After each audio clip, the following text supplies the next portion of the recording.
If Steam has taught me anything, it's the value of money. I know that may sound sad, but I'm often taught life lessons in the most mysterious ways.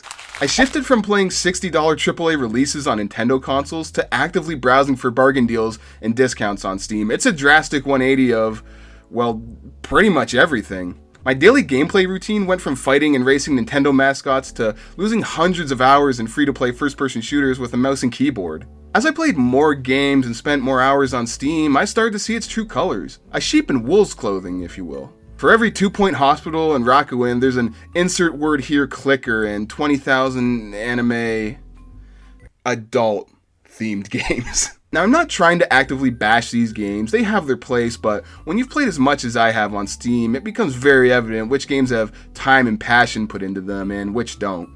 Just because something is cheap and unknown doesn't necessarily mean it's not good, so today I'm going to try mixing what's old with what's new, scouting out decent titles for a cheap price on the Nintendo Switch.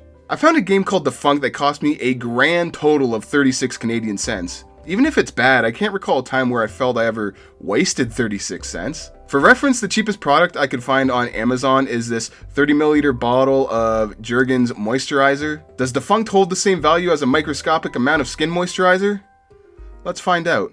Before we begin this review, I want to quickly state that all of the Defunct footage recorded in this video was done with my Elgato Game Capture HD. Now, this specific older model of the Elgato Game Capture that I'm using only records 60 FPS when in 720p, so that's why this video in it of itself is 720-60 as opposed to the 1080-60 that I usually do.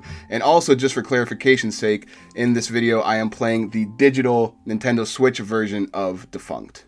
Defunct was developed in 2015 by Swedish group Freshly Squeezed and released in 2016. The team is comprised of 7 students from the game design course at Uppsala University, Campus Gotland. I think some of those words are English. That's about it. Yeah, their Twitter, YouTube, and Facebook page all redirect to Defunct-only content. I swear I've seen this logo on other games before, but I guess I'm making that up because I can't find any other sort of association with it online. Our story begins at home. How fitting. A little robot stands up in a hallway, looks around, and leaves. Okay. Heading down this narrow ramp and let the games begin. Descending this trash pile wasteland, we can use our main mechanic, Gravitize, to force yourself down to the ground to gain more speed while on a slope. Make sure not to use it when heading up, because that'll only slow you.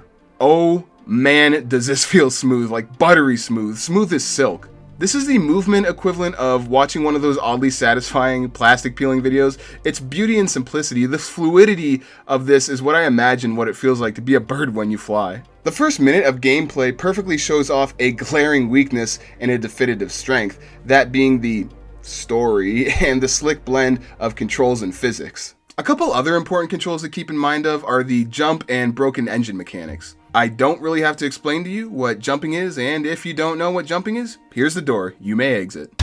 Broken engine is your means of basic navigation. Hold the A button to simply move forward. This works great for when traversing flat terrain or climbing up a small hill or mountain. This beginning section, this rusted out factory, basically anything that looks like Animal Crossing ground but covered in a putrid brown, serves as our opening tutorial level, teaching us the various ways we'll be bending this robot's properties to our will. Long dips to better gauge the physical weight and momentum, hazards to let us know what we can and can't mess with, and even less frequent occurrences such as craters, collectibles, and pressing switches. The controls here are simple enough, especially from a pick up and play perspective. Everything introduced to us right now aren't necessarily mechanics we have to master, but more or less the tools at our disposal. You can use the moves as intended and get around just fine, but to combine and create your own unique movement through improv and experimentation, now that's where the fun's at. Similar to how fucking around with the controls led to wave dashing in Smash, crouch jumping in Half-Life, and rocket jumping in Team Fortress 2, this is how the controls, movements, and resources excel best here in Defunct. After completing the introduction area, we're greeted with a cutscene. You know what? Let's give this little fella a name. What's a cool but uncool name at the same time? How about Enzo? Enzo Matrix. Sounds good to me. Enzo approaches a raised bridge, he slaps a couple of buttons in an effort to lower it to no avail. Then it does go down. And so do we.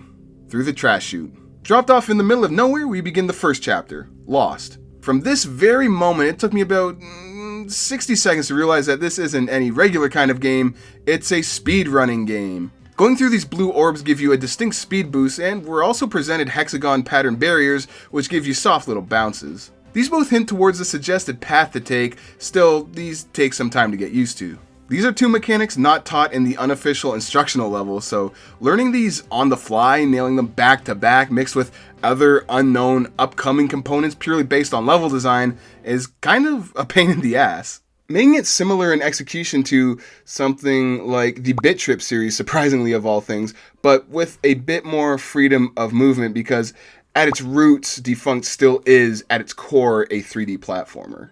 You see, in most traditional 3D platformers, there's at least some small glimmer of exploration, a non-linear level design layout with objectives placed throughout, but linear style progression, a sandbox style playground for you to journey and venture around in, do whatever you want, however you want, whenever you want, move on to the next area and do it all over again.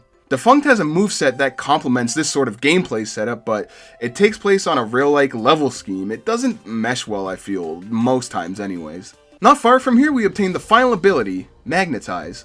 Holding the X button, you can now attach yourself to stone surfaces horizontally and vertically. This thing barely works. I can't even pinpoint why, it just hardly ever works. It's not even like I'll start magnetizing and it'll stop doing it randomly. It won't do it at all. The odd time I can get it to work, it doesn't add that much to the game. It's just moving upside down now. I'd compare it to the Mega Mushroom from the new Super Mario Bros. Series, something that's cool in concept but isn't really used that much, and when it is used, doesn't really alter the overall gameplay experience that much.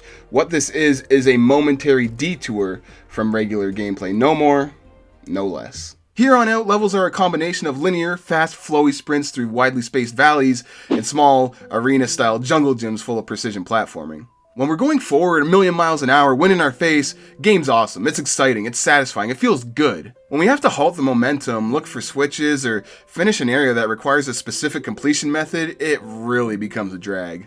One would assume that the arena-style areas would offer up more unique ways to engage the environments, but if anything, they suppress it here. These locations stifle any sort of free-flowing, creative ways of movement, which is what the wide-open areas do so properly. Do you want to do inconsistent, finicky, clunky platforming as a rusted unicycle? I know that I do not want to, not one bit, not now, not ever, not for the remainder of time. The name of the game here is speed. That's what makes Defunct fun, not particular picky platforming segments. Kind of reminds me of another game that's fun when you go super fast, but when you stop and move around and look for things, kind of goes downhill fast. Don't quite remember what that game's called, unfortunately. The gameplay being hit and miss is fine, I can deal, but with the story being so half-hearted and lukewarm at best is what ultimately made Defunct a slight disappointment for me.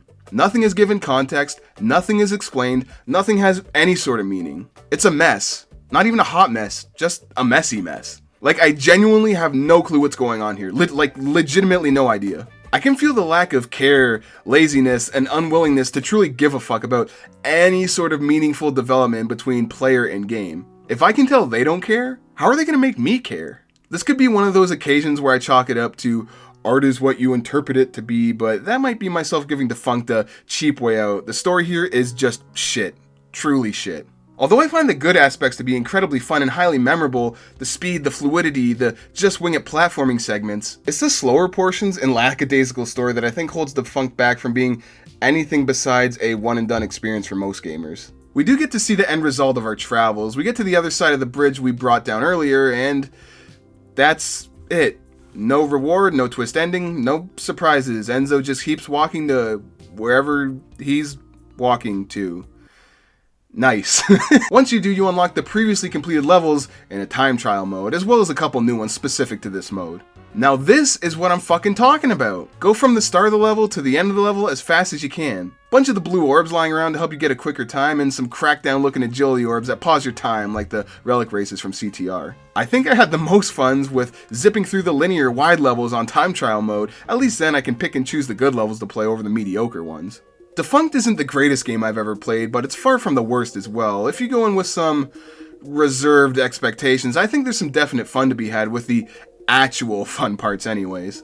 For 36 cents, I guess I can't really complain. If you ever see this game on sale for anything less than like, hell, $5, if you even see it going on sale for this price again, I'd say pick it up and check it out. It's definitely a decent game to dick around on every once in a while. There's some definite potential here.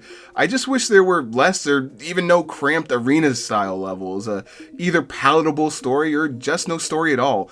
Emphasize the strengths and hide the weaknesses. That is my review of Defunct for the Nintendo Switch. I was going to do an oh so funny end bit where I talked to Siri on my phone, and then I realized, oh, I am recording with my phone. So there's no funny bit to end this video on.